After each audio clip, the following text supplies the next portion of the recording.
Bon après-midi à tous et à toutes. Bon matin peut-être au moment où vous allez entendre ce message.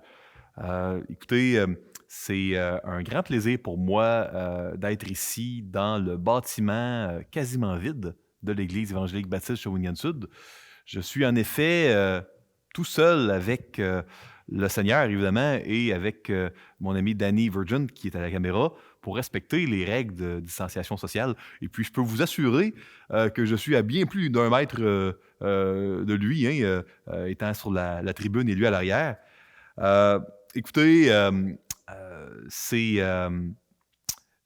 vraiment avec beaucoup de plaisir puis beaucoup de joie que je viens devant vous virtuellement pour vous amener le début d'une nouvelle série, une série sur le livre des juges. Aujourd'hui, c'est une situation particulière parce que pour la première fois depuis très très longtemps, en fait, je ne me souviens pas d'avoir fait ça dans les derniers 20 ans à l'Église. Écoutez, nous interrompons une série. Nous étions au beau milieu d'une série sur les 9 essentiels d'une Église en santé. Et puis, nous avons décidé d'interrompre cette série-là pour euh, faire une série sur les juges. Pourquoi? Pourquoi on change de série soudainement? Pourquoi les juges? C'est une question très pertinente. Et puis, j'aimerais prendre le temps d'y répondre dans un instant. Mais avant, si vous voulez bien, permettez-moi de demander au Seigneur de nous bénir, de vous bénir, peu importe le moment où vous allez écouter cette prédication-là.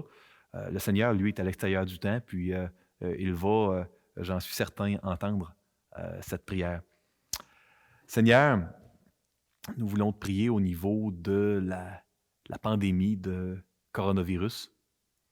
Seigneur, nous sommes conscients que rien ne t'échappe, que tu es souverain sur toutes choses.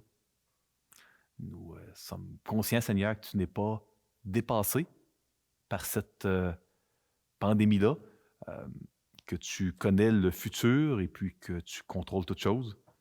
Nous sommes conscients, Seigneur, que tu ne prends jamais plaisir dans le péché ou dans les conséquences de la chute originelle, et puis les maladies font partie de cette conséquence-là. Euh, Seigneur, nous te demandons et nous-mêmes, nous te crions à l'aide par rapport au coronavirus. Nous te demandons, Seigneur, de mettre ta main sur cette situation-là difficile qui est à l'échelle planétaire.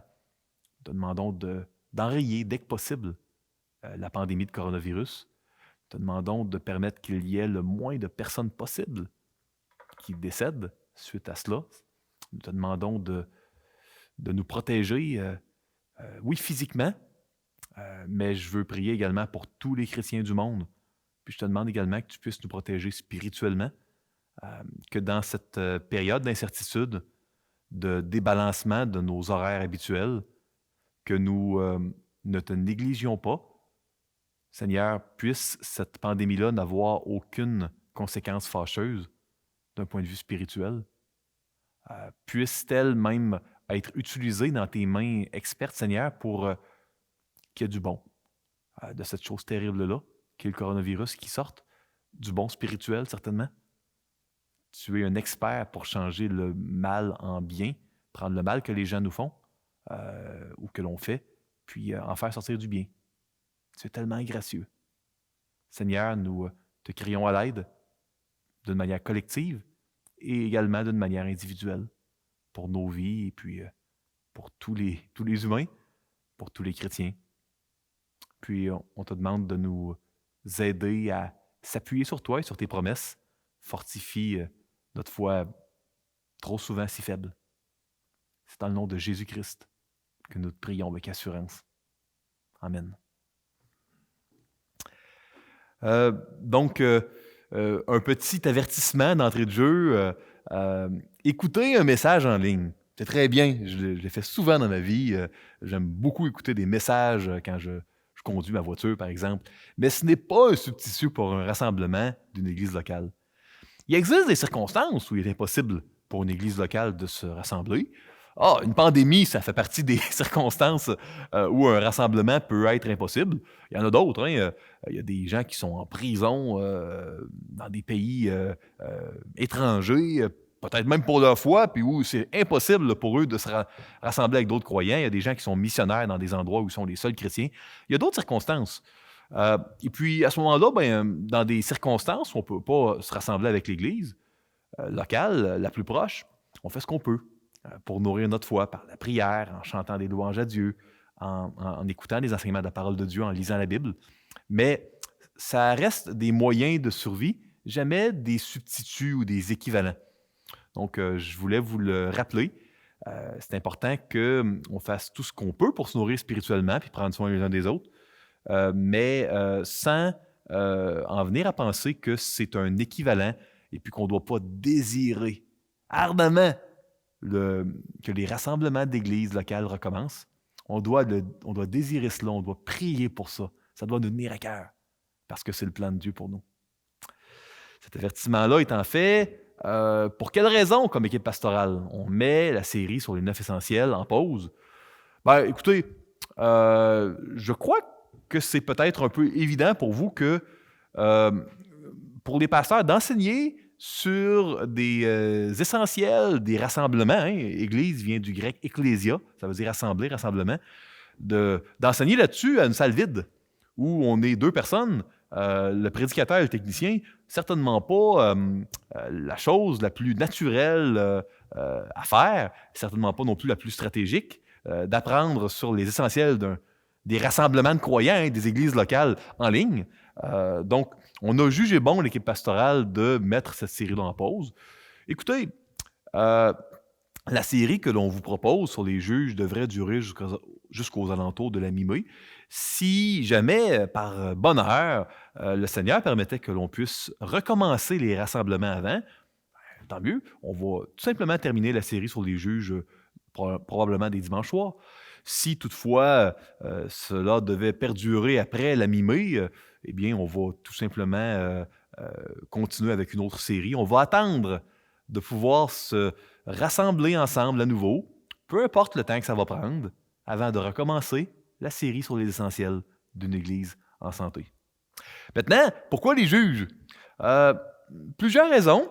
Je veux divulguer d'entrée de jeu que c'est un de mes livres préférés de l'Ancien Testament et que très certainement, ça l'a grandement influencé le choix de l'équipe pastorale. On m'a confié le rôle du pastorat de l'enseignement ici à l'Église, donc j'ai le privilège de pouvoir proposer des séries à l'équipe pastorale. Donc, c'est certain que moi, j'ai proposé la série sur les juges. J'aime beaucoup ce livre. Au-delà de mes appréciations personnelles, de mon affection pour ce livre-là, je crois que c'est vraiment un livre pertinent pour la période dans laquelle nous sommes tous et toutes plongés. Parce que, vous savez, dans le livre des juges, on voit comment le peuple de Dieu de l'Ancienne Alliance, donc Israël, a besoin d'un sauveur. A besoin de sauveurs avec des S, qui pointe vers un sauveur grand S, un Messie qui un jour allait venir. On voit les enfants d'Israël qui se sont fait promettre un héritage, mais ils ne sont même pas capables de saisir et de posséder cet héritage-là. Donc, les bénédictions de Dieu, ils ne sont pas capables de les saisir et de se les approprier. Ils abandonnent le Seigneur constamment et subissent toute la détresse et la souffrance, tout l'esclavage de l'idolâtrie qu'un abandon du Seigneur entraîne. Donc, on voit dans le livre des juges que malgré les grandes promesses, les grandes bénédictions de Dieu, le peuple de Dieu a besoin d'un sauveur. Puis on voit un Dieu d'amour qui poursuit avec fidélité, avec grâce, avec miséricorde, un peuple de plus en plus rebelle. On voit un Dieu de compassion qui envoie libérateur à libérateur après libérateur. Jusqu'au 12e, il y a 12 juges dans le livre des juges. Le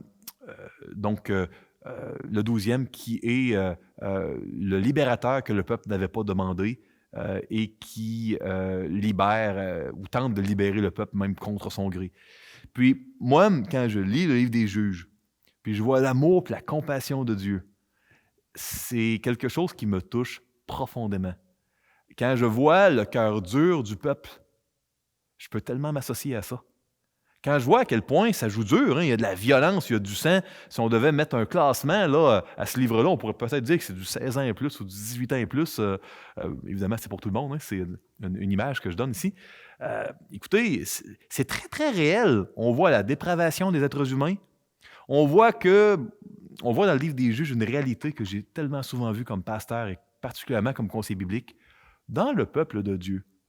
C'est pas mal les mêmes péchés que dans les autres nations autour. On voit dans Juge 19, et là je ne veux pas trop devancer, les mêmes péchés pratiquement qu'on a vus dans Genèse 19, dans le récit de Sodome et de Gomorrhe. Donc on voit qu'il y en a du péché, il y en a de la détresse, il y en a de l'endurcissement du cœur dans le peuple de Dieu, puis on voit un Dieu d'amour qui poursuit, puis qui envoie donc des libérateurs petit L, des sauveurs petit S, appelés des juges. Et puis ici, il ne faut certainement pas penser que Dieu envoie des magistrats. En fait, la seule juge qui semble-t-il avait un rôle un peu plus légal, c'était Déborah. Il n'y a pas aucune autre évidence qu'aucun des autres juges étaient des magistrats là, au sens de tribunal, cour, etc. C'était vraiment des libérateurs, des héros, des leaders que Dieu envoyait à son peuple. Donc ça, c'est définitivement pertinent.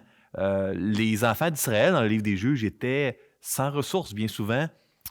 Et avaient besoin de quelqu'un pour les libérer, n'avaient plus le contrôle, vivaient de la détresse. Nous n'avons pas le contrôle sur la pandémie de coronavirus. Nous vivons, pour certains, différents degrés de détresse ou de souffrance. Nous en vivions avant le coronavirus, on en vit pendant et on va en vivre après. Des pandémies comme celle que l'on vit nous rappellent à quel point on n'a pas le contrôle, puis on n'a jamais eu le contrôle, puis on a besoin d'aide. Mais d'aide de la part d'un héros, de quelqu'un qui va nous aider, même dans notre vie chrétienne, à posséder les bénédictions que Dieu veut pour nous. C'est ce qu'on voit dans le livre des Juges. Une autre raison pour laquelle nous voulons vous parler des Juges, c'est parce que c'est un livre très, très mal compris et qui est souvent enseigné ou compris d'une manière un peu moraliste. Alors que Jésus disait dans l'Évangile que toutes les Écritures rendent témoignage de lui. Il y a parfois plusieurs croyants qui ont de la difficulté à voir Jésus-Christ dans les Juges, puis disent, c'est des exemples à ne suivre et à ne pas suivre, soit comme un tel, fais pas comme un tel, mais c'est définitivement pas, je crois, la meilleure approche bibliquement que l'on doit prendre quand nous étudions le livre des Juges. Quel est le thème du livre des Juges? À plusieurs endroits, j'ai mis quelques références ici. Il y a cette phrase qui revient.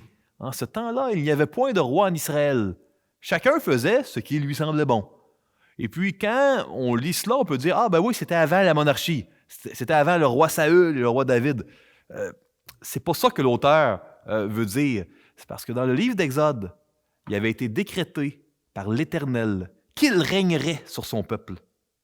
Et puis à l'époque des juges, après la mort de Moïse et de Josué, quand le narrateur du livre des juges dit qu'il n'y avait pas de roi en Israël, c'est pas juste on n'était pas encore à l'époque des rois, c'est l'Éternel ne régnait pas sur son peuple. Chacun faisait ce qui lui semblait bon. On voit dans le livre des juges, qu'est-ce qui se passe quand le peuple de Dieu fait ce qui lui semble bon, puis quand l'Éternel ne règne plus sur son peuple. Je crois qu'il y a bien des passages du livre des Juges que l'on va pouvoir s'approprier, parce que bien souvent, dans ma vie, dans nos vies, on fait ce qui nous semble bon, puis ça serait exagéré de dire que Dieu règne dans nos vies, par moment, hein, pas tout le temps.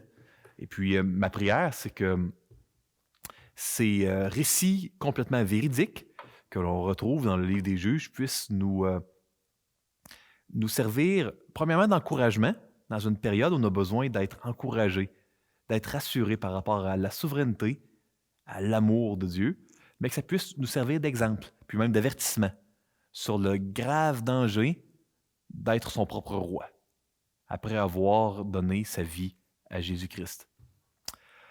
Quel est le plan du livre des juges? Bon, je vous ai euh, fourni un document PDF où vous allez voir le plan. Là. Vous allez voir que dans le livre des juges, il y a 2 introductions et 2 conclusions. Aujourd'hui, nous allons lire Juges chapitre 1 et 2.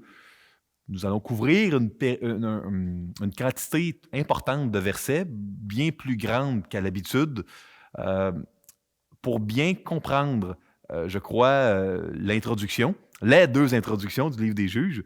On en a une au chapitre 1 et une autre au chapitre 2. Je crois que c'est important de les lire au complet. Donc, ça va allonger un peu plus la durée du message. Ça tombe peut-être bien à cet égard-là, parce que comme on est en ligne, si vous avez le repas du dîner qui est prêt, vous mettez l'enseignement sur pause et puis vous pouvez peut-être aller le finir après. Là. Donc, vous excuserez là, cette prédication-là qui va probablement dépasser un peu plus qu'à l'habitude. Donc, dans le livre des Juges, la première introduction est la suivante. Il y a une crise au niveau de l'héritage. L'héritage que Dieu avait donné à ses enfants, c'était le pays promis. Dieu avait promis à Abraham, dans Genèse 15, que lui et ses descendants, il y aurait un bon pays que l'Éternel allait leur donner. Puis, on sait que ce pays-là, il est un gros panneau indicateur vers le ciel, notre vraie cité céleste, parce que l'auteur de l'Épître aux Hébreux nous dit que, dans le fond, il ne l'a jamais vraiment eu, Abraham, le pays promis. Il l'a juste salué de loin. Il attendait la vraie cité céleste, le vrai pays promis. Donc, notre héritage, il n'est pas sur terre, mais bon, restez des nôtres. On est dans les juges, donc le pays promis était l'héritage que Dieu avait donné à ses enfants. Et puis, on voit un échec à le posséder. Mis à part la tribu de Juda, on va le voir dans le chapitre 1, qui a un peu mieux fait que les autres, les gens n'ont pas réussi à posséder le pays promis. Et on voit au chapitre 2, deuxième introduction, on va voir qu'il y a également une crise au niveau de l'alliance que Dieu faisait avec ses enfants. Puis je vais décrire un peu plus c'est quoi une alliance. Et puis là, comme dans tout bon livre hébraïque dans l'Ancien Monde, les 2 introductions, il y a des correspondances. Donc, dans le cas des juges, les 2 introductions correspondent à la fin du livre avec les 2 conclusions. Donc, on commence avec une crise au niveau de l'héritage, du territoire et une crise au niveau de l'alliance. On termine avec une crise au niveau de l'alliance et une crise au niveau du territoire à toute fin. Fait que la première introduction correspond à la dernière conclusion et la deuxième intro correspond à la première conclusion. Vous allez le voir dans le document PDF. Et entre l'intro, les intros et les conclusions, qu'est-ce qu'on a? On a 12 juges. 6 juges majeurs et 6 juges mineurs. Je vous l'ai déjà dit précédemment, comprenez les juges non pas comme des magistrats qui siègent dans un tribunal, mais plutôt comme des libérateurs petits L que Dieu envoie périodiquement pour sauver son peuple. Et puis, on va décrire le cycle, parce que il y a constamment le cycle d'immoralité, d'idolâtrie de la part des enfants d'Israël. De l'idolâtrie, il y a comme conséquence de l'esclavage. Ils vivent un esclavage terrible. Et c'est la conséquence de l'idolâtrie. Encore aujourd'hui, quand on donne notre cœur à une idole, ça, c'est tout système sur lequel on s'appuie pour obtenir identité, sécurité, prospérité. C'est ça, une idole. Donc, ce n'est pas nécessairement une statue. Là. Mais encore aujourd'hui, quand notre cœur, ça donne à une idole, ça nous brise, ça nous fait des torts. La seule personne que l'on doit servir et sur laquelle on doit s'appuyer, c'est Dieu, c'est Jésus-Christ. On voit l'esclavage qui survient. Quand il y a esclavage, il y a détresse, les enfants d'Israël finissent par crier, mais c'est de plus en plus long avant qu'ils crient à Dieu. Et là, Dieu envoie, avec miséricorde et compassion, il envoie un libérateur. Ces 12 juges-là nous pointent, sont des panneaux directeurs qui devraient diriger nos regards vers Jésus-Christ. Ce sont des témoins, les juges. Vous savez, quand on pointe quelque chose, on ne devrait pas regarder le doigt, mais regarder ce vers quoi le doigt pointe. Et c'est ce que je vais tenter de vous encourager à faire. Mais c'est également ce que le pasteur Michael va tenter de faire lui aussi dans les messages qu'il va enseigner dans la série. Écoutez, on a des juges majeurs et mineurs. Est-ce que je suis en train de vous dire qu'il y a des libérateurs qui sont plus importants que d'autres? Euh, non, en fait, les juges qui sont appelés des juges mineurs, c'est des juges qui sont nommés, mais où on n'a pas vraiment leur histoire. À quoi ils servent? Ça sert à quoi de nommer des juges puis de ne pas avoir leur histoire? Euh, Voyez un peu comme les juges mineurs comme étant des indications que le prochain juge il va avoir de quoi de très important qui s'en vient. Donc, par exemple, on va avoir non pas un, mais deux juges mineurs avant Jephthé, parce que rendu à Jephthé, il y a de quoi de très important qui s'en vient. Et puis, le dernier des 12 juges, le juge qui a essayé de sauver le peuple qui ne voulait pas être sauvé, le juge que le peuple n'avait pas demandé. Comme il y a de quoi de très important qui va se produire chez ce juge-là, qui va donner sa vie pour sauver le peuple, il y a 3 juges mineurs avant. Donc, vous allez avoir à un endroit un juge mineur, à un autre 2 et à un autre 3. Vous allez avoir, voyez ça comme des indications qu'il y a de quoi d'important qui va survenir. Donc, il y avait un rôle. Ils ne sont pas nommés pour rien. En fait, dans la littérature ancienne, euh, tout est intentionnel. Il n'y a pas de détails qui sont inutiles. L'auteur voulait communiquer un message et souvent, ça allait se servir de l'emphase sur certains détails pour bien communiquer un message qui était tout à fait cohérent et intentionnel. Donc, je vous ai parlé de 12 juges, 6 juges mineurs, 6 juges majeurs, mais il manque une chose que je ne vous ai pas dit. Au beau milieu du livre, il y a un anti-juge. On a un anti-juge qui s'appelle Abimelech. Il est un des fils de Gédéon. Et lui, il va avoir un ministère complètement contraire. Au lieu de vouloir libérer le peuple, il va vouloir l'asservir. Au lieu de le sauver, il va vouloir le détruire. C'est un contre-exemple, j'imagine, que Dieu nous donne, comme on en a à plusieurs endroits, plusieurs autres endroits dans les Écritures.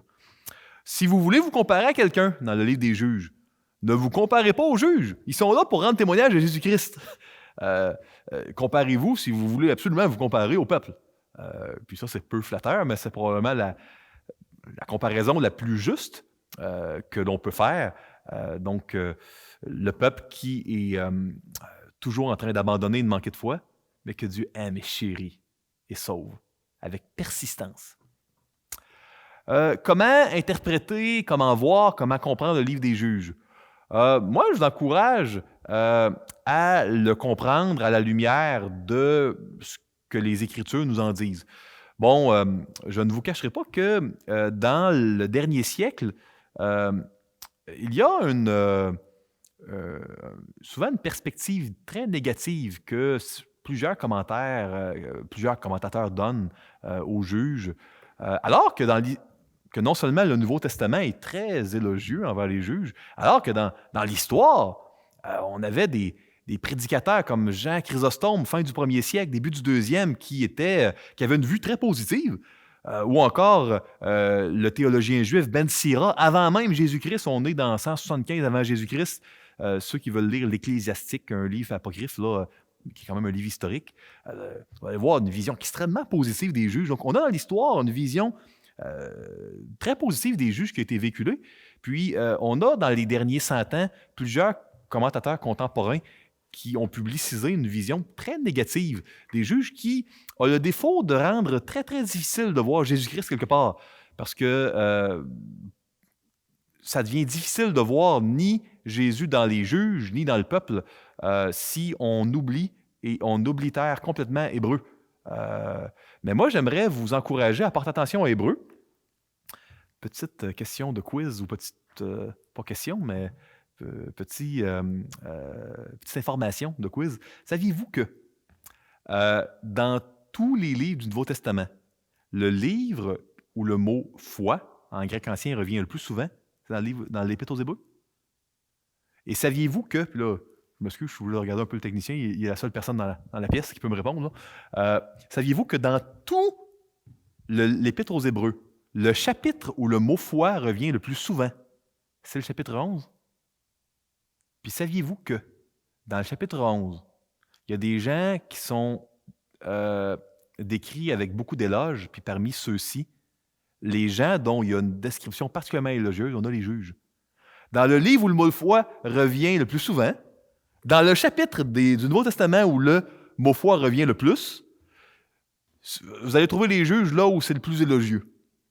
J'aimerais lire cela avec vous, quelques extraits, parce que bon, pourquoi je prends le temps d'émettre ça, c'est parce que je suis conscient que peut-être que certains d'entre vous avaient déjà vu, été exposés à d'autres visions. Vous avez complètement le loisir de garder une perspective négative, si vous voulez, là, sur les juges, mais j'aimerais chercher à vous persuader de ce que je crois être une interprétation de l'Ancien Testament qui est dirigée et guidée par le Nouveau Testament. Ce qui, je crois, devrait toujours être notre emphase. Permettez-moi d'essayer de vous convaincre par les Écritures, mes chers frères, mes chères sœurs. Hébreux 12, 1. Nous donc aussi, puisque nous sommes environnés d'une si grande nuée de témoins, retenez le mot témoin, s'il vous plaît, rejetons tout fardeau et le péché qui nous enveloppe si facilement, et courons avec persévérance dans la carrière qui nous est ouverte. Ça, c'est la fin du discours de Hébreux 11, au début du chapitre 12. Il n'y avait pas de verset puis de chapitre au départ quand l'auteur aux Hébreux a écrit son épître.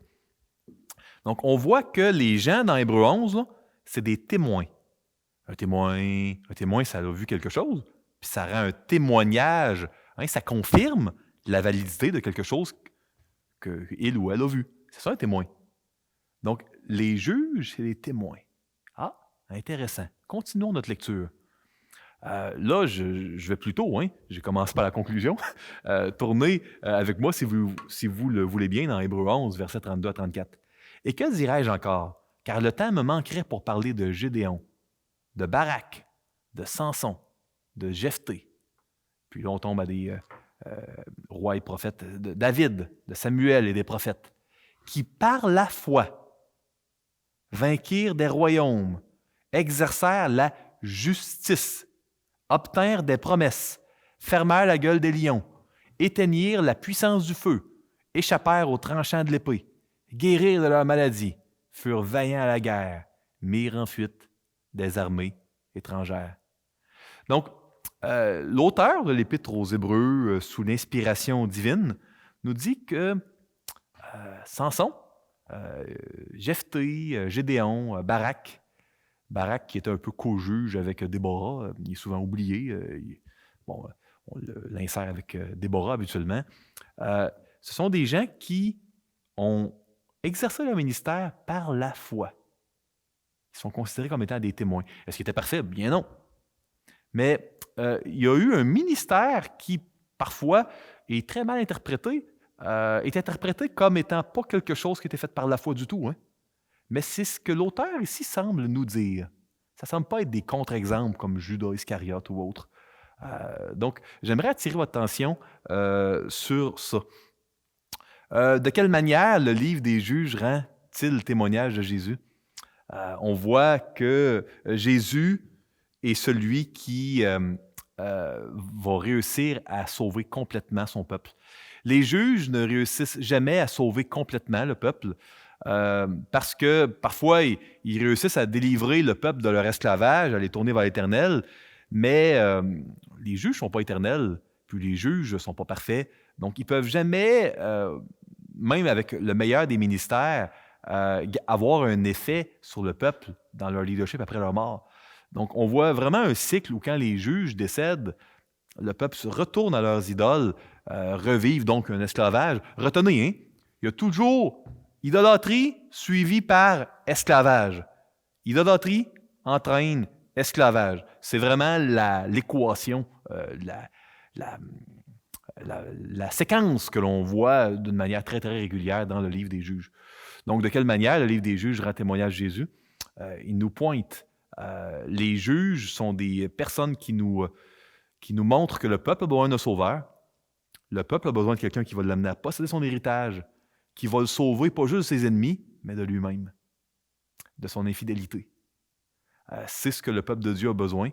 Le peuple de Dieu va avoir besoin de quelqu'un qui va donner sa vie pour lui, qui va venir sauver les personnes qui ne voulaient pas être sauvées, qui va venir sauver les gens qui l'ont trahi.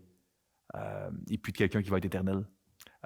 De plusieurs manières, on va voir l'Évangile dans le livre des Juges. Et oui, vous m'avez bien entendu, on va voir l'Évangile. Est-ce que c'est biblique, ça, de dire que l'Évangile est dans le livre des Juges? Ben, moi, je crois que oui, parce que Paul nous dit dans l'Épître aux Romains que l'Évangile il a été annoncé d'avance dans l'Ancien Testament. Donc, moi, je crois qu'à plusieurs endroits, il y a des panneaux indicateurs de l'Évangile. Et je crois que dans le livre des Juges, on va en voir une grande quantité pour notre plus grande joie, notre plus grand plaisir. Donc, c'était probablement la plus longue introduction d'un message d'introduction à une série que vous avez entendue depuis longtemps, peut-être de votre vie. Après ce long préambule, je vais lire avec vous le chapitre 1 et 2 au complet et je vais faire des commentaires ici et là. Et puis, dès la semaine prochaine, Dieu voulant, nous allons avoir Michael qui va pouvoir nous enseigner sur le chapitre 3. Puis dans le chapitre 3, je ne voudrais surtout pas vendre le punch, mais c'est vraiment très, très intéressant. On va parler beaucoup de l'idolâtrie avec humour, je crois, parce que, eh bien oui, Dieu a le sens de l'humour et il y a quelques textes satiriques dans les Écritures. Juge 3 est un de ceux-ci. Donc, soyez vraiment des nôtres pour la semaine prochaine. Et puis là, ça vaut la peine d'avoir bien étudié Juge 1 et 2 pour ne pas arriver au chapitre 3 là, sans avoir la préparation pour bien apprécier, bien goûter et savourer ce que Michael va nous amener. Chapitre 1, versets 1 à 4, j'ai intitulé cela « Comment doit-on voir les commandements de Dieu de tuer d'autres personnes dans l'Ancien Testament? » Bonne question, hein? Comment un Dieu d'amour peut-il demander de tuer et de dévouer par interdit hommes, femmes, enfants, animaux? La question se pose. Lisons ensemble les versets 1 à 4 ici du livre des Juges. Donc, nous avons ici, après la mort de Josué, les enfants d'Israël consultèrent l'Éternel en disant « Qui de nous montera le premier contre les Cananéens pour les attaquer? » L'Éternel répondit « Juda montera. Voici, j'ai livré le pays entre ses mains. » Et Juda dit à Siméon, son frère, « Monte avec moi dans le pays qui m'est échu par le sort, et nous combattrons les Cananéens. J'irai aussi avec toi dans celui qui t'est donné en partage. » Et Siméon alla avec lui. Siméon, c'est pas un gars, c'est la tribu. Là. Il était vraiment beaucoup, il était des milliers de personnes. Mais quand il dit Siméon avec lui, c'est pas un monsieur, là, c'est vraiment la tribu en entier était avec lui. Verset 4. Juda monta. Même chose, c'est la tribu en entier. Et l'Éternel livra entre leurs mains les Cananéens et les Phérésiens. Et ils bâtirent 10 000 hommes à Bézek. Bon. Premièrement, il faut comprendre que dans l'Ancien Testament, il y avait une guerre sainte. Pourquoi il y avait une guerre sainte? Parce que Dieu avait fait une alliance avec son peuple. C'est ce qui s'est passé sur le mont Sinaï avec Moïse. Dieu a acquis le peuple d'Israël comme étant sa propriété. C'était ça une alliance. Il y avait plusieurs types d'alliances, mais une alliance pouvait être faite par un souverain, où il devenait propriétaire d'un peuple. Et là, le Seigneur devait prendre soin de ce peuple-là, le défendre, etc. Le peuple qui était la propriété de son Seigneur devait donner un tribut, donc de l'argent au Seigneur. Et écoutez-moi bien ici, le Seigneur se devait dans une alliance d'amener les peuples qui lui appartenaient à la guerre avec lui, parce que les ennemis du Seigneur étaient les ennemis des vassals, des vassaux, et les alliés du Seigneur étaient les alliés de ses vassaux. Donc, pourquoi Dieu demande à son peuple, à Israël, de participer à une guerre alors que le peuple d'Israël est si incompétent, si imparfait, si infidèle? Pourquoi il n'a pas envoyé une maladie? Pourquoi il n'a pas envoyé un tremblement de terre, une catastrophe naturelle? Pourquoi utiliser le peuple d'Israël? Moi, être à la place de Dieu, j'aurais utilisé d'autres moyens, des anges peut-être, je ne sais pas, mais pas le peuple. Parce que Dieu a toujours été fidèle sur toute la ligne à l'alliance. Puis dans une alliance, dans l'Ancien Monde, tu amenais avec toi tes vassaux comme roi, seigneur, et puis ils participaient à tes guerres. Donc c'est pour ça que Dieu utilise son peuple pour participer à ces guerres. C'était une guerre sainte. Maintenant, il faut comprendre que les Cananéens étaient vraiment une nation qui avait épuisé la patience de Dieu. et que Dieu voulait éliminer. C'était un peuple qui était particulièrement connu, on le sait, par différents documents archéologiques pour le sort terrible qu'il faisait envers les femmes. Les femmes étaient traitées d'une manière pire que les animaux chez les Cananéens. C'est terrible ce qu'on en sait.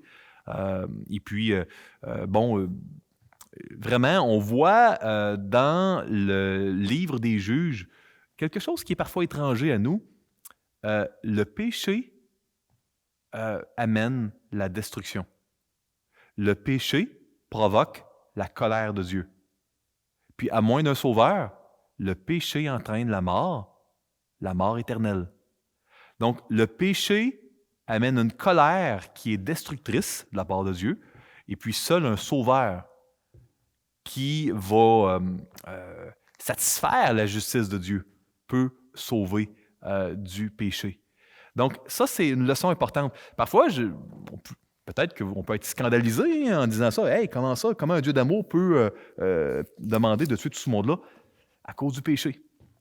Plus on est scandalisé quand on lit des commandements de Dieu de tuer, plus peut-être peut-on se questionner sur est-ce qu'on a oublié la gravité du péché? Est-ce que c'est quelque chose qui est devenu flou pour nous? Le besoin d'être sauvé d'une condamnation parce que le péché est infiniment grave et que la justice de Dieu va être satisfaite un jour. Elle a été satisfaite pleinement en Jésus-Christ pour tous les enfants de Dieu qui ont donné leur vie à Jésus. Et elle va être satisfaite dans l'enfer éternel qui attend toutes les personnes qui n'auront pas accepté le moyen que Dieu a prévu à leur égard. Puis, moi, je vous encourage vraiment, si vous entendez ce message, cette vidéo, et que vous ne connaissez pas Jésus-Christ, sachez que il est crucial que vous mettiez votre foi en Jésus-Christ, que vous lui donniez votre vie, parce que tous les êtres humains vont être jugés un jour. Mais le jugement et la condamnation du peuple de Dieu, c'est Jésus qui l'a subi à notre place à la croix. Donc, quand on lit ça, on voit que c'est sérieux, il y a de la tuerie. Oui, parce que le péché, c'est sérieux. C'est très, très, très sérieux pour Dieu. Puis, c'est important qu'on s'en rappelle. Allons au texte suivant. Là, on voit que les tribus d'Israël ils ont du succès au verset 4 quand Judas s'en vient. Vous allez voir, là, si vous comptez le ratio de versets qui parlent de la tribu de Juda au début des Juges, puis des autres tribus, vous allez voir, ils parlent la plupart du temps de la tribu de Juda. Les 11 autres tribus sont très éclipsées. On a un petit clin d'œil, souvenez-vous, hein? Chez les anciens Hébreux, tous les détails sont intentionnels et sont mis là pour une raison. On voit qu'il y a de quoi de spécial qui va surgir de la tribu de Juda un jour. Donc, c'est eux qui donnent la victoire à Bézek. Bézek est un lieu un peu inconnu, hein, on ne sait pas trop où c'était. Voici en passant les deux éléments promis de tout temps par Dieu. Dieu avait fait alliance avec son peuple et puis leur avait donné un héritage. Mais là, il y a, comme je l'ai mentionné plus tôt, il y a une crise au niveau de l'alliance, une crise au niveau de l'héritage. Ça ne va pas bien. Et puis, quand le peuple était infidèle à son alliance, il ne pouvait pas posséder l'héritage. Dieu ne leur donnait pas la victoire.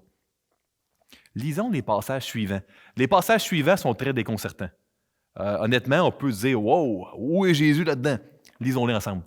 J'ai intitulé les versets 5 à 8 « Quel est le châtiment mérité par les Cananéens et leur chef? » Leur chef qui s'appelle Adoni-Bézek. Lisons-le ensemble. Ils trouvèrent Adoni-Bézek à Bézek. Adoni veut dire Seigneur, puis Bézek, c'est le lieu inconnu. Donc, on n'a même pas le nom du gars. Hein. Ils trouvèrent le Seigneur de Bézek à Bézek. Bon, pas surprenant. Ils l'attaquèrent et ils battirent les Cananéens et les Phérésiens. Adoni-Bézek prit la fuite, mais ils le poursuivirent et le saisirent, et ils lui coupèrent les pouces des mains et des pieds. Adoni-Bézek dit, 70 rois ayant les pouces des mains et des pieds coupés ramassaient sous ma table. Dieu me rend ce que j'ai fait. On l'amena à Jérusalem, et il y mourut. Les fils de Juda attaquèrent Jérusalem et la prirent. Ils la frappèrent du tranchant de l'épée et mirent le feu à la ville. Bon, c'est quoi cette histoire-là, premièrement, là, de couper les pouces puis des mains et des pieds? Comprenez que dans cette époque-là du monde, Les rois, ils devaient être les premiers devant leur armée au champ de bataille. Ça, souvenez-vous de ce que je vous dis. L'information va être très importante pour le chapitre 3, pour le récit véridique que Michael va nous enseigner, Dieu voulant, la semaine prochaine. Donc, le roi devait, à cette époque-là dans le monde, être le premier devant le champ de bataille. Puis, je ne sais pas si vous avez déjà essayé de tenir une épée, mais je peux vous garantir que si vous avez plus de pouces, tenir l'épée, là, une épée lourde, là, dans un champ de bataille, vous ne serez pas le meilleur héros de guerre. Puis, dans un champ de bataille, à une époque où la plupart des peuples n'ont pas encore des chars avec des chevaux, les Philistins en avaient, tu cours à pied. Si tu n'as pas de pouce de pied, là, courir devant le champ de bataille, pas de pouce pour tenir son épée, pas de pouce de pied pour courir, ça va pas bien. Donc, quand on voulait humilier un roi, puis s'assurer qu'il ne pourrait plus jamais être roi, mais qu'il resterait vivant pour un peu vivre cette humiliation-là, que plus jamais il serait roi, on lui coupait les deux pouces des mains et des pieds. Donc, maintenant, y avait-tu vraiment 70 rois? C'était-tu 71, 69? Vous savez, moi, j'ai déjà demandé à mes enfants, veux-tu des bonbons? En veux-tu beaucoup? Certainement, j'ai déjà eu mon fils ou ma fille qui m'ont dit, oh, j'en veux des millions. Ils ne sont pas en train littéralement de me demander des millions de bonbons. Ou encore, si ils me demandent je sais pas moi, une faveur, puis je dis, ah, ben, ça fait pas longtemps. Puis ils disent, oui, ça fait des millions d'années. Bon, mes enfants ne sont pas en train de me dire que littéralement, la dernière fois que je sais pas, moi, je les ai amenés pour une sortie quelconque, que ça fait des millions d'années. C'est une manière de parler. Ils ne sont pas en train de me mentir, ils sont en train de m'exprimer que ça fait longtemps. Et puis, c'était souvent l'usage que dans les documents antiques, on faisait du nombre 70. Donc, il est fort possible que c'était 69, 71, c'était peut-être même 100. 70, c'était utilisé un peu comme quand on dit « ça fait des millions d'années » ou « je veux des millions de bonbons ». On n'est pas en train de vouloir exprimer. Les lecteurs ne comprenaient pas comme étant de quoi de précis et spécifique, ni l'auteur. C'était pas compris comme ça. Ni par l'auteur, ni par dans le fond, le lecteur. Donc, la Bible est vraiment exacte.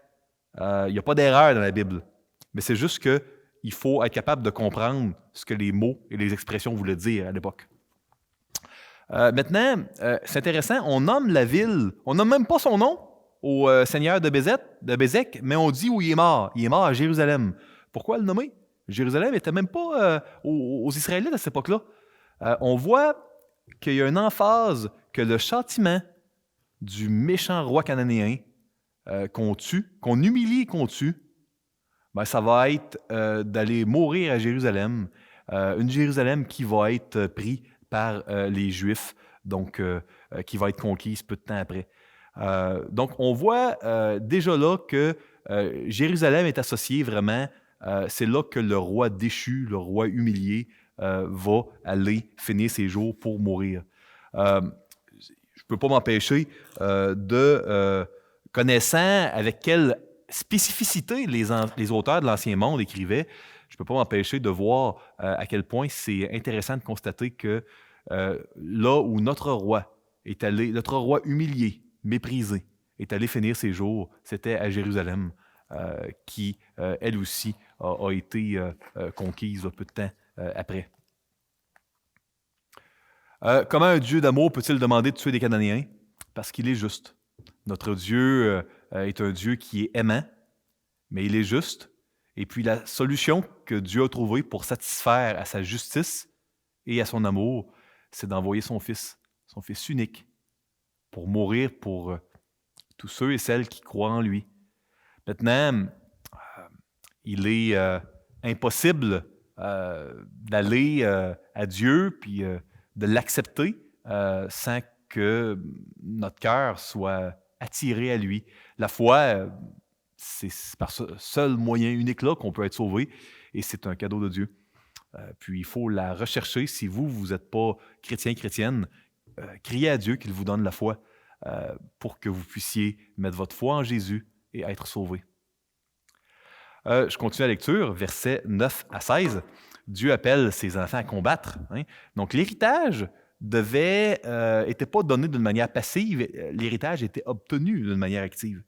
Lisons les versets 9 à 16. Les fils de Juda expression qui désigne les soldats de Juda, hein, descendirent ensuite pour combattre les Cananéens qui habitaient la montagne, la contrée du Midi et la plaine.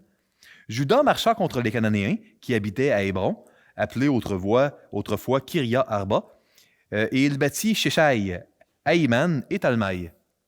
De là, il marcha contre les habitants de Débir. Débir s'appelait autrefois Kiriat Sepher. Caleb dit, « Je donnerai ma fille Aksa pour femme à celui qui battra Kiriat Sepher, et il la prendra. » Othniel, fils de Kenaz, frère cadet de Caleb, s'en empara. Othniel, qui est le premier juge, on va en apprendre un peu plus la semaine prochaine, je voulais. Et Caleb lui donna pour femme sa fille Aksa. Lorsqu'elle fut entrée chez Othniel, elle le sollicita de demander à son père un champ.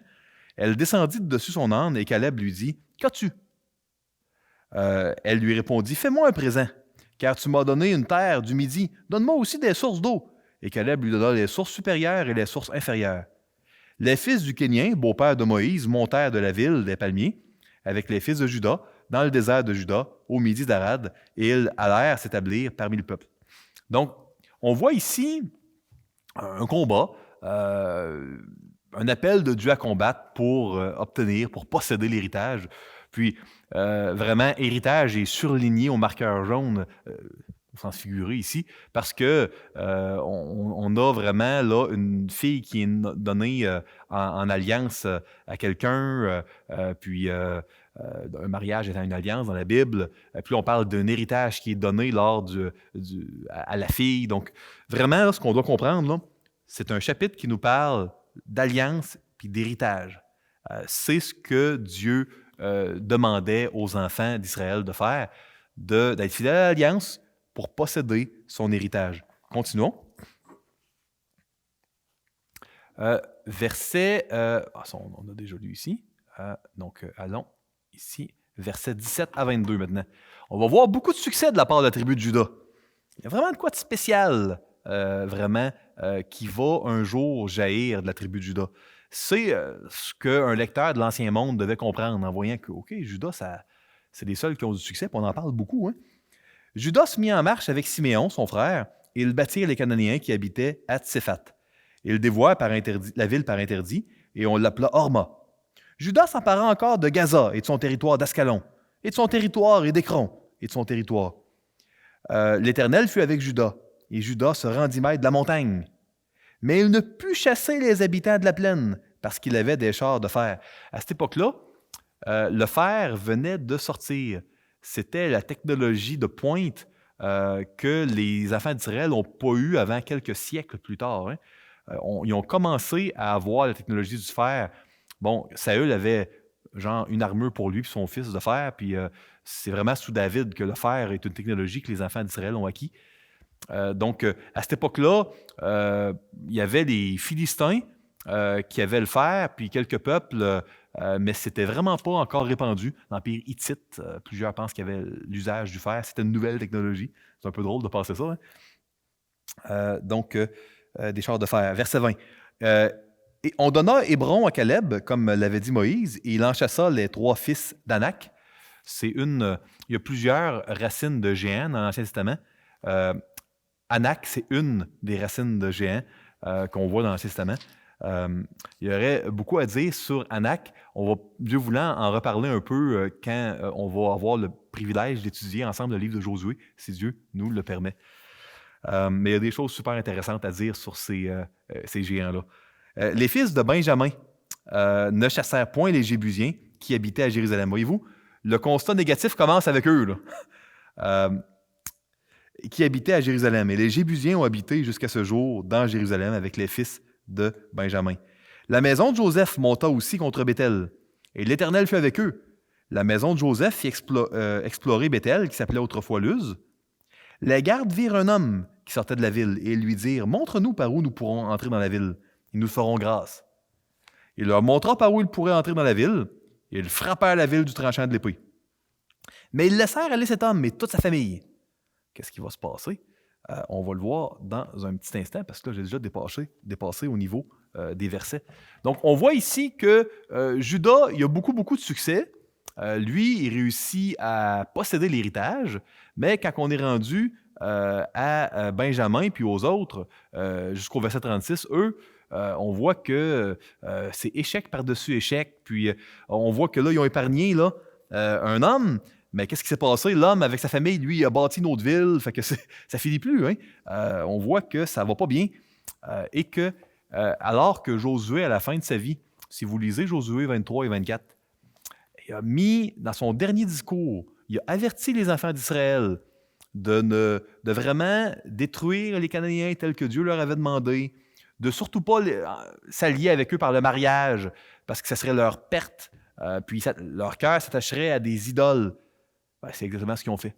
Ils n'ont pas chassé tout le monde, et puis on voit que, comme une tumeur cancéreuse qu'on n'a pas enlevée, les Cananéens vont amener vraiment le peuple à se tourner vers les idoles. Puis on va voir qu'à la fin du livre des Juges, il y a une des tribus d'Israël, celle de Benjamin, qui a été mise en évidence ici, est carrément devenue cananéenne. Puis Dieu demande de la couper et de la détruire, ce que les enfants d'Israël vont faire quasiment au complet, puis là, vont regretter, puis vont laisser un petit peu de tumeur cancéreuse. Puis là, dans 1 Samuel, qu'est-ce qui se passe? De la ville, de la tribu que les enfants d'Israël ont épargnée, qui n'aurait pas dû, va venir Saül. De la ville qui aurait dû être détruite pour toujours, cette ville-là, la ville de Gibéa, va être rebâtie, la ville de Saül. Mais ne devançons pas. Là, on tomberait dans 1 Samuel. Donc, j'étais rendu au verset 25. Il leur montra par où ils pourraient entrer dans la ville, et ils frappèrent la ville du tranchant de l'épée, mais ils laissèrent aller cet homme et toute sa famille. Cet homme se rendit dans le pays des Étiens. Il bâtit une ville et lui donna le nom de Luz, nom qu'elle a porté jusqu'à ce jour. Manassé ne chassa point les habitants de Beth-Shéan et des villes de son ressort, de Tahanak et des villes de son ressort, de Dar et des villes de son ressort. Dans 1 Samuel, au chapitre 28, la ville de Dar et d'Andar, cette région-là, va avoir un rôle terrible également. On voit vraiment là que derrière les désobéissances qui semblaient insignifiantes, des petits péchés, il y a des choses terribles qui vont se produire. Relisez, si vous le voulez, 1 Samuel 28, puis vous allez voir la sorcière d'Andor, comment un des épisodes les plus tragiques d'un Samuel se produit là, qui va mener au suicide de Saül. Et des villes de son ressort, de Gibléam et des villes de son ressort, de Megiddo et des villes de son ressort. Il va se passer des choses terribles également dans le deuxième livre des rois à Megiddo. C'est là que le roi Josias va se faire tuer par Nécho. Et des villes de son ressort. Et les Cananéens voulurent rester dans ce pays. Lorsqu'Israël fut assez fort, il assujettit les Cananéens à un tribut, mais il ne les chassa point. Ah, comment l'amour de l'argent peut amener des compromis qui ne devraient pas être faits. Pourquoi chasser les Cananéens s'ils peuvent donner un tribut, de l'argent? C'est ça, un tribut, c'est de l'argent que les vaincus donnent aux vainqueurs. Ah, ils auraient dû mettre leur soin à obéir à Dieu, puis mettre de côté le désir de faire de l'argent. Puis je vous encourage à faire la même chose. Ne laissez pas l'attrait de l'argent, par moi-même, moi aussi, vous amener à faire des compromis. Des compromis qui vont vous amener à ne pas vous donner pleinement pour Dieu. Que ce soit de chercher à faire toujours de l'overtime à des moments que ça va complètement nuire à votre vie de communauté avec l'Église locale. Que ce soit de prendre une promotion à un endroit où il n'y a pas d'église locale, puis vous auriez peut-être pu l'éviter, puis c'est pas parce que Dieu vous appelle à évangéliser là-bas, que ce soit, peu importe. Soyez prudents. Soyez prudents avec l'attrait de l'argent. Soyons prudents. Je m'adresse à moi le premier aussi, cette exhortation-là. Éphraïm ne chassa point les Cananéens qui habitaient à Gézer, et les Cananéens habitèrent au milieu d'Éphraïm à Gézer. Zabulon ne chassa point les habitants de Kitron, ni les habitants de Nahalol. Les Cananéens habitèrent au milieu de Zabulon, mais ils furent assujettis à un tribut. Aser ne chassa point les habitants d'Akko, ni les habitants de Sidon, ni ceux d'Aklal, d'Akzib, de Elba, d'Afik et de Rehob. Et les Assérites habitèrent au milieu des Cananéens, habitants du pays, car ils ne les chassèrent point. Nephtali ne chassa point les habitants de Beth-Shemesh, ni les habitants de Beth-Anath. Et il habita au milieu des Cananéens, habitants du pays, mais les habitants de Beth-Shemesh et de Beth-Anath furent assujettis à un tribut. Ah, mes frères, dans 1 Samuel chapitre 6, il va y avoir une tragédie terrible à Beth-Shemesh. Vous savez, quand l'Arche de l'Alliance va être revenue du pays des Philistins,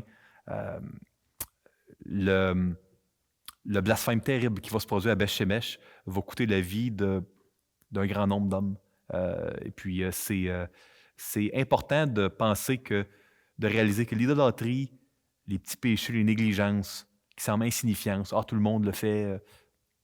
Le peuple de Dieu était uni dans sa médiocrité à suivre les commandements d'Éternel. Le coût a été extrêmement élevé. C'est ce qu'on va voir dans le livre des Juges et que si vous continuez dans 1 Samuel, 2 Samuel, 1 roi, 2 rois, vous allez voir également. Les Amoréens repoussèrent dans la montagne les fils de Dan et ne les laissèrent pas descendre dans la plaine. Les Amoréens voulurent rester à Ar-Hérès, à Ayalon et à Shaalbim, mais la main de la maison de Joseph s'appesantit sur eux et ils furent assujettis à un tribut. Le territoire des Amoréens s'étendait depuis la montée d'Akrabim, depuis Séla et en dessus. Donc, on voit vraiment un échec. Puis là, on lit les noms de villes, puis on dit « Hey, c'est bizarre, c'est long, c'est plate. » Non. Si vous prenez le temps de lire le reste des Écritures, vous allez voir que c'est intentionnel. Il y a les endroits où on laisse des Cananéens, il va y avoir des problèmes. Puis, vous allez pouvoir retrouver avec une concordance, très, très simplement, certaines de ces villes plus loin. Vous allez voir ce qui s'est passé avant.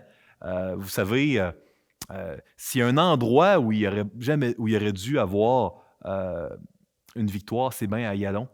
Ayalon, qu'on vient de nommer dans le passage ici où il y a eu une défaite, c'est l'endroit où, dans Josué au chapitre 10, il y a eu la bataille la plus spectaculaire de tout le livre de Josué. C'est là où il y a eu un événement unique. Lors de la bataille, Josué a dit « Soleil, arrête-toi sur Gabaon, et toi, lune, sur la vallée d'Ayalon. » Puis à cet endroit-là, pour la première fois, Dieu a écouté la voix d'un homme pour arrêter la course du soleil. Il y a eu une journée plus longue, il y a eu des grêlons de pierre qui ont détruit les envahisseurs, les ennemis. Si Dieu avait donné une victoire si éclatante, si surnaturelle à Ayalon, pourquoi les enfants d'Israël ont eu une défaite ici? Ça, c'est pathétique, c'est terrible. Puis c'est ce que les lecteurs se souvenaient. Hein? Une victoire spectaculaire comme ça, les gens, ils savaient, là, les lecteurs du livre des Juges. Nous, on a oublié des fois. On va revenir, hein, si Dieu le permet, dans Josué 10 sur cette victoire tellement extraordinaire-là qui s'est produite dans Josué, chapitre 10. Maintenant, le temps passe, mais sentez-vous très à l'aise de peser de mettre la vidéo en pause, hein? Peser sur pause, comme on disait jadis. Permettez-moi de terminer là, avec la deuxième introduction. On a vu la crise territoriale dans Josué 1, qui correspond, vous vous souvenez, avec la conclusion qu'il y a une crise puis un échec territorial à la fin du livre. Là, on va voir une crise dans l'Alliance, chapitre 2, qui correspond à la fin de Juge, excusez-moi, j'ai dit Josué, je crois, à un échec dans l'Alliance. Donc, je vous lis ici les versets 1 à 23. Je vous lis le chapitre 2 au complet. Je vous donne quelques commentaires ici et là, puis à la fin, je vous laisse avec des applications. Chapitre 2. Un envoyé de l'Éternel monta de Gilgal à Bokim et dit « Je vous ai fait monter hors d'Égypte. » Pourquoi il monte de Gilgal? Gilgal, c'est l'endroit où, après être sorti du désert, le peuple d'Israël s'était circoncis. La deuxième génération des Juifs qui avaient survécu du désert, quand ils ont passé le Jourdain dans Josué chapitre 5, ils se sont circoncis à Gilgal. C'est un endroit d'alliance. Fait que quand on voit une crise dans l'alliance, on va parler de Gilgal. Donc de Gilgal à Bokim. Il dit « Je vous ai fait monter hors d'Égypte et je vous ai amené dans le pays que j'ai juré à vos pères de vous donner. J'ai dit, jamais je ne romprai mon alliance avec vous. Et vous ne traiterez point alliance avec les habitants de ce pays. Vous renverserez leurs autels, mais vous n'avez point obéi à ma voix. Pourquoi avez-vous fait cela? J'ai dit alors, je ne les chasserai point devant vous, mais ils seront à vos côtés, et leurs dieux vous seront un piège. Lorsque l'envoyé d'Éternel lui dit ces paroles à tous les enfants d'Israël, le peuple éleva la voix et pleura. Ils donnèrent à ce lieu le nom de Bokim, ce qui veut dire les gens qui pleurent, là, et ils offrirent des sacrifices à l'Éternel. Donc, voyez-vous, on voit qu'il y a un envoyé ici qui rappelle pourquoi vous faites ça. Vous appartenez à Dieu, le seul vrai Dieu de tout l'univers. Vous êtes en train de gaspiller, de rompre l'alliance. À quoi vous pensez? Vous êtes en train de faire exactement le contraire de ce qui va vous autodétruire, de ce qui va être un piège. On voit que la réaction, c'est de pleurer. On va voir ce que ça donne comme résultat. À plusieurs reprises dans la Bible, on voit qu'il y a des gens qui pleurent, mais sans se repentir réellement, puis on voit que ça ne donne rien. Les larmes sont importantes, mais toutes larmes ne sont pas des larmes de repentance. Verset 6. Josué renvoya le peuple et les enfants d'Israël allèrent chacun dans son héritage pour prendre possession du pays. Vous comprenez que ce n'est pas chronologique ici. On fait un petit capsule dans le passé, à l'époque où Josué était toujours vivant. Il était mort à l'époque des juges. Le peuple servit l'Éternel pendant toute la vie de Josué et pendant toute la vie des anciens qui survécurent à Josué et qui avaient vu toutes les grandes choses que l'Éternel avait faites en faveur d'Israël. Josué, fils de Nun, serviteur de l'Éternel, mourut âgé de 110 ans. On l'ensevelit dans le territoire qu'il avait eu en partage à Timna-Hérès, dans la montagne d'Éphraïm, au nord de la montagne de Gaash. Toute cette génération fut recueillie auprès de ses pères, et il s'éleva une autre génération après elle, une autre génération, qui ne connaissait point l'Éternel, ni ce qu'il avait fait en faveur d'Israël. Je vous pose la question tout de suite, je l'ai mis plus loin dans mes diapos. Ah, il ne connaissait pas l'Éternel, qu'est-ce que ça veut dire? Il n'y avait pas la Bible, il n'y avait pas les livres de Moïse. Comment ça qu'il ne connaissait pas l'Éternel? Là, ici, c'est important. Le verbe « yada » en hébreu ancien, traduit dans nos Bibles par « connaître », ça veut dire être en alliance avec. Fait que quand vous voyez Adam connu Ève, puis Ève est devenue enceinte, c'est pas qu'ils se sont parlé un petit peu de l'un et de l'autre, et puis qu'ils ont joué au Scrabble ou autre. Ils ont eu des relations sexuelles parce que, dans le fond, dans un mariage, tu es en alliance avec quelqu'un par une relation sexuelle. Donc, quand on parle d'un mariage, le verbe yada, connaître, va avoir une consonance sexuelle parce que être en alliance dans un mariage, c'est à travers la relation sexuelle qui est une des manières de réaffirmer l'alliance du mariage. Maintenant, je vous dirais même la manière principale là, qui officialise cette réaffirmation-là. Dans le cas des enfants d'Israël, quand on voit ici que les enfants ne connaissaient pas l'Éternel, ce n'est pas qu'il n'y avait pas l'information, c'est qu'ils n'étaient plus en alliance avec eux.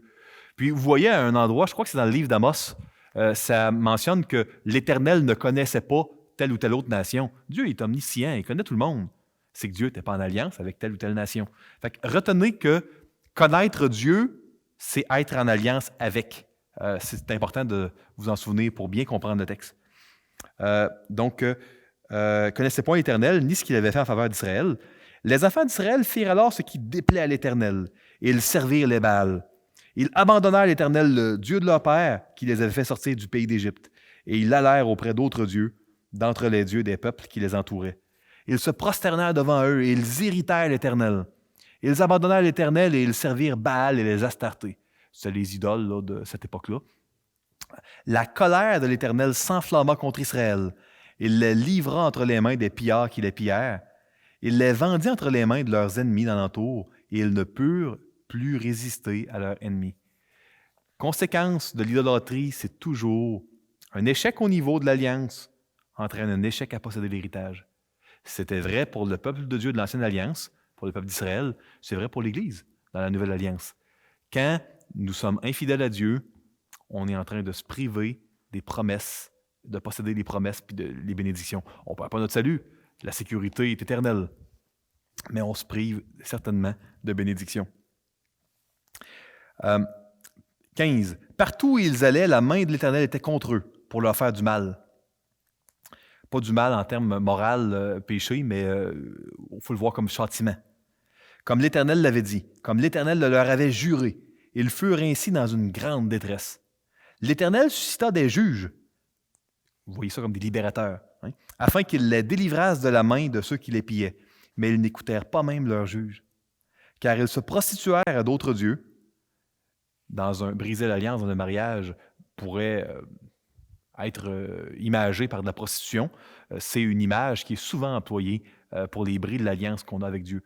Parce que le mariage est probablement l'analogie la plus courante utilisée pour décrire la relation entre Dieu et son peuple. Se prosternèrent devant eux, ils se détournèrent promptement de la voie qu'avait suivie leur père, et ils n'obéirent point comme eux au commandement de l'Éternel. Lorsque l'Éternel leur suscitait des juges, l'Éternel était avec le juge. Il les délivrait de la main de leurs ennemis pendant toute la vie du juge, car l'Éternel avait pitié, ou vous pourriez dire compassion, de leurs gémissements contre ceux qui les opprimaient et les tourmentaient. Mais à la mort du juge, ils se corrompaient de nouveau plus que leur père en allant après d'autres dieux pour les servir et se prosterner devant eux. Et ils persévéraient dans la même conduite et le même endurcissement. Alors la colère de l'Éternel s'enflamma contre Israël et il dit, « Puisque cette nation a transgressé mon alliance, que j'avais prescrite à ses pères, et puisqu'ils n'ont point obéi à ma voix, je ne chasserai plus devant eux aucune des nations que Josué laissa quand il mourut. C'est ainsi que je mettrai par elles Israël à l'épreuve, pour savoir s'ils prendront garde ou non de suivre la voie de l'Éternel comme leurs pères y ont pris garde. Et l'Éternel laissa en repos ces nations, qu'il n'avait pas livrées entre les mains de Josué, et il ne se hâta point de les chasser. » On voit une histoire triste. Le livre des Juges parle des vraies choses. Vous savez, dans notre vie aussi, il y a des idoles qu'on laisse tranquilles en espérant que ça ne fasse pas de conséquences. Puis, parfois, on ne réalise pas à quel point on est l'auteur de notre propre malheur, qu'on vit de la détresse. Je ne suis pas en train de dire qu'il n'y a pas des détresses qui sont tout simplement le fruit de péchés de d'autres dont on est victime. Hein. Ça, c'est le cas. Hein. Je ne veux pas nier ça. Mais définitivement, parfois, dans la manière dont on vit notre souffrance, on est l'auteur de notre propre malheur. Puis, on voit que Dieu envoie quand même des sauveurs qui vont attirer à l'attention des enfants d'Israël l'importance de se repentir vraiment de leur idole. Pas seulement de pleurer, mais de les mettre de côté. On a celui vers qui tous les juges pointaient, dirigeaient. Puis quand je dis nous, on a, je parle à ceux qui sont chrétiens, qui ont donné leur vie à Jésus. Mais il faut entretenir, il faut cultiver notre relation avec lui. Il faut le servir et l'adorer comme il le mérite. J'aimerais ici poser peut-être là la question, quels sont les éléments constitutifs de ces cycles-là que l'on voit? On pourrait définitivement les décrire en 6 étapes. On voit les cycles suivants dans le livre des Juges. Les enfants d'Israël font le mal. La colère de l'Éternel s'enflamme. Dieu vend, c'est vraiment le verbe en hébreu ancien, vendre les enfants d'Israël dans les mains de leurs ennemis. Dieu envoie un juge, Dieu les sauve par le juge, puis le juge meurt. Puis les 6 étapes se refont encore et encore. On avait besoin d'un juge qui ne mourrait jamais. Et puis c'est exactement ce que Dieu nous a envoyé. Parce que juge après juge, le peuple n'apprend jamais. On voit que le cœur de l'homme reste le même, peu importe les générations qui se succèdent. Ça prenait un juge éternel, un juge parfait, Jésus-Christ. Quelle est la signification de ne pas connaître l'Éternel? Ça, je l'ai mentionné tantôt. Conclusion. Permettez-moi de conclure. Comment appliquer ce passage-là à ma vie? Il y aurait tellement d'applications que je pourrais laisser. Premièrement, à vous qui entendez ce message et qui n'avez jamais donné votre vie à Jésus-Christ, je crois que, sans vouloir en rien être manipulatif, vous savez, la pandémie de coronavirus nous fait réaliser à quel point, bien sincèrement, on ne contrôle rien. À quel point quelque chose de tellement petit qu'on ne peut même pas le voir à l'œil nu peut complètement bouleverser nos vies, bouleverser peut-être les retraites, les comptes de banque, les emplois. Dans certains cas, puis ça c'est triste, bouleverser les familles, les mariages. Vous savez, quelque chose qu'on ne peut même pas voir à l'œil. Quelque chose que malgré toute notre technologie, on ne savait même pas que ça existait. Écoutez, on ne contrôle pas grand-chose. On l'oublie en Amérique du Nord bien souvent, puis en Europe, parce qu'on a de la technologie. Mais notre technologie, nulle part sur la Terre, n'a pas permis de nous protéger puis d'enrayer dès le départ cette pandémie-là. On a besoin d'aide. On est impuissant. On ne contrôle absolument rien de notre vie. Puis, si cette pandémie-là vous permet de réaliser pleinement qu'on ne contrôle pas notre vie, si vous croyez que Dieu existe, que le Dieu qui existe, c'est le Dieu de la Bible, tel que nous savons, avec certitude, tel que nous sommes témoins, je vous encourage à rentrer dans l'Alliance. dans l'alliance du Dieu de la Bible, par la foi en Jésus-Christ. C'est la seule et unique manière de rentrer dans l'alliance. La conversion au christianisme, c'est de reconnaître qu'on a besoin d'être sauvé par Jésus, puis que la seule manière d'être sauvé par lui, c'est de croire. Pas de faire, de croire. C'est l'invitation que je veux lancer à tous les auditeurs qui entendent ce message, qui n'ont jamais donné leur vie à Jésus. Le péché, c'est grave pour Dieu. Peut-être que ça ne l'est pas pour nous. Ça ne l'était pas pour les Cananéens, le péché. Ça ne l'était même pas pour les Juifs. Mais le péché, c'est grave pour Dieu et ça a des conséquences qui sont graves, qu'on le réalise ou non. Il faut crier à Dieu, application numéro 2, quand nous sentons notre détresse et notre échec. À vous qui êtes des chrétiens, des chrétiennes, si vous vivez de la détresse, puis que ça vous donne une lucidité sur votre besoin de Dieu, une clairvoyance particulière, plus aiguisée que d'habitude, sur à quel point vous avez besoin d'un sauveur, criez à Dieu. Le Seigneur est tellement rempli de compassion. Ne faites surtout pas l'erreur de dire « Ah non, je serais tanné de moi-même si j'étais à la place de Dieu, fait que j'ose pas, ça fait trop de fois que je lui demande, je ne lui demanderai pas cette fois-là. » Non, Dieu a plus de compassion que vous, plus qu'on n'en aura jamais. Donc, criez à lui, même si ça faisait 1 million de fois. Une hyperbole ici, probablement, que je viens de faire. Criez à Dieu.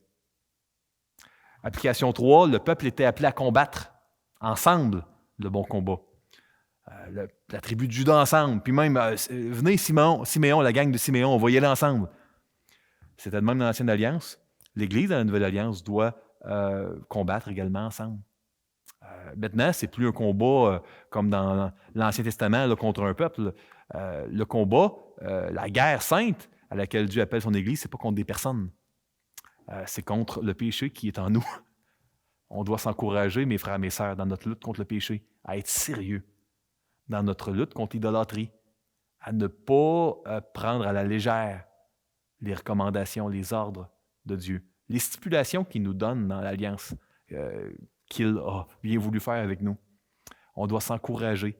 Pas s'encourager à la médiocrité. Ce n'est pas un encouragement qui a valu des bons résultats au peuple juif dans le livre des Juges, aux Israélites. On doit s'encourager à suivre notre Seigneur, qui nous a tant aimés, qui nous aime tant. Dans le livre des Juges, application 4, l'erreur du peuple était d'agir comme s'il n'y avait pas de roi. Imitons pas cette erreur-là. Nous avons un roi. Puis ce roi-là, c'est le roi des rois, le Seigneur des seigneurs. Nous sommes sa propriété. Il va revenir nous chercher et puis on va être avec lui pour toute l'éternité. La vie sur Terre passe tellement vite. Je crois que la pandémie présente, où les médias ne parlent quasiment que de nombre de morts qui sont mis à jour constamment, nous rappelle à quel point l'être humain est fragile, à quel point la vie peut partir à tout moment. Vous savez, j'encourage à vivre pour Dieu. Parce que la vie est trop courte et trop fragile, il n'y a pas aucun sens valide à laquelle on devrait dédier notre vie, autre que ce pourquoi Dieu nous a créés, puis Dieu nous a créés pour le refléter, pour vivre pour lui. Vous savez, le défi pour nous, mes frères et mes sœurs, durant la pandémie où on est isolés chez nous, là, ça va être de quelle manière on peut refléter Jésus. J'ai donné dans ma dernière capsule pastorale plusieurs manières en aimant notre prochain au nom de Jésus-Christ. Faites du bien autour de vous, vos voisins, les gens qui sont en quarantaine, en appliquant évidemment les principes de la distanciation sociale. Cherchez à aimer, aider, soyez plus assidus que jamais dans la prière, dans la lecture des Écritures. Encouragez les frères et les sœurs. Si quelqu'un ne sait pas lire dans votre entourage, appelez-le puis lisez-lui la Bible. Mais c'est très important, faites toutes bonnes actions au nom de Jésus-Christ. Si vous aidez votre voisin pour une tâche, puis il vous remercie, il vous dit « tu m'en dois une », vous pouvez lui dire « non, tu ne me dois rien, je le fais au nom de Jésus-Christ ». Moi, je vous encourage à vraiment ne pas vivre cette pandémie-là comme si vous viviez pour vous-même, mais à vous souvenir que vous avez un roi. Faites pas durant la pandémie comme bon vous semble. Cherchez à voir ce que votre roi veut de vous. Vous êtes dans une situation où votre roi a un agenda pour vous. Ne vivez pas comme si vous n'aviez pas de roi. Je m'adresse à moi aussi, la même exhortation. Heu, ne vous, inquiétez pas, rassurez-vous, les, autres prédications, devraient avoir un format beaucoup plus près de 45 minutes, mais j'ai profité de l'aspect enregistré pour, faire une introduction un petit peu plus complète que j'aurais fait si vous aviez été, ici en présentiel. Ça complète les exhortations que je voulais vous amener, aujourd'hui. Que le Seigneur vous bénisse, vous fasse beaucoup de bien.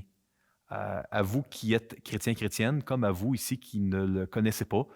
À vous tous, je veux vous le rappeler, le Seigneur vous aime profondément. Amen.